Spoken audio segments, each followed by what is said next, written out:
We're going to see the first chapter entitled into commerce related to principles of management. In this particular chapter, first of all, you have to understand the meaning of management. Management is a part and parcel of day-to-day life. So each and everyone who's living in this world has to manage one or the other. So without management, no one can survive. Whether it is going to be a day-to-day work, or whether it is going to be a livelihood, or whether it is going to be a business, it comes under the category of management. So management is a goal oriented. So whatever activity that we are going to do, there will be ultimate goal. Without a purpose, without an aim, without an ambition, no one does anything. And it is an act or art of getting things done with and through others. By this, what we come to an understanding. So, management not only a work done by a single person, but also a person makes others to do the work and get it executed, and ultimately the goal is achieved. This is in a nutshell of a term management. Now let us see what all the management tools that is implemented or that is used in business world. There are several tools in management. To say specifically, the first and foremost tool is accounting. Without calculation of transaction, the business cannot proceed. The second one, business law. All the countries, all the places, it has a laws related to functioning in that particular country. So all business has to abide by the rules and regulations that are framed in each and every country. So it is mandate for each and every business to abide by the rules and regulation. Psychology is related to human behavior. So the manager or the owner or the proprietor or a senior most person has to understand the mindset of the co-workers as well as the subordinate. Statistics. The statistics is the next tool that will be comparing the past performance of the company, the present performance, and it has to find out the means and methods to do the management in a successful manner. And the next one leads to data processing. What all the information that have been gathered in terms of feedbacks from the customer, in terms of sales, in terms of purchase, in terms of expenditure, everything has to be consolidated and analyzed and come to a conclusion in terms of a overall picture of the business.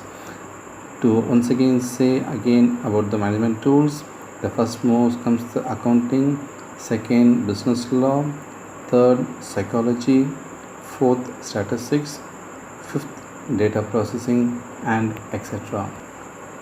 And then who's a manager?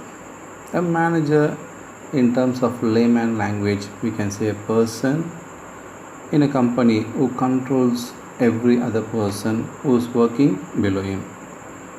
And in terms of management terms, we can say a manager is a dynamic and life-giving element in every business. Without efficient management, it cannot be possible to secure the best allocation and utilization of human, material, and financial resource. So, to give a further explanation about a manager must have the capacity to handle each and every element of a business in terms of the workforce, in terms of properties, in terms of financial resources. Now let us move to the next part of the lesson, the meaning of authority. In everyone's life, there will be someone who will be controlling us. The person who controls us has some authority over us. So, here too in business, authority means the right of a superior to give the order to his subordinate. whatever instruction that is being given by the senior most person or the superior or the higher authority, the junior most or the subordinate are liable to execute the orders or instructions are given by them. This is the issue of commands followed responsibility for their consequence. The ultimate aim of authority is to make the subordinate to work and achieve the ultimate goal that is being fixed in that particular business concern. Without authority, the business cannot function. When an authority is being given to a person, he gives that particular order to a subordinate, automatically the subordinate becomes responsible to the order given by his immediate or his superior. Moving further, span of management. What is span of management? Everyone has a limitations, everyone has a deadline, or everyone has an individual capacity to do some work. Likewise, in management, they say the term span of management. This particular span of management refers to a number of subordinates who can be managed efficiently by a superior. Simply, a manager having the group of subordinates who report him directly is called as span of management.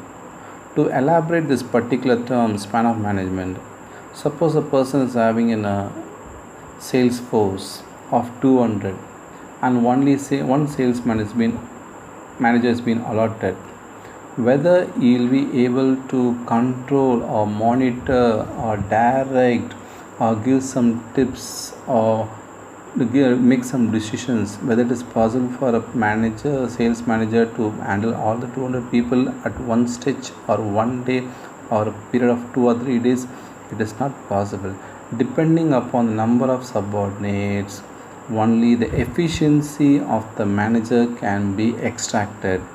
If overload is being given to a manager, then he cannot perform to an exact efficient way that he possesses in his experience.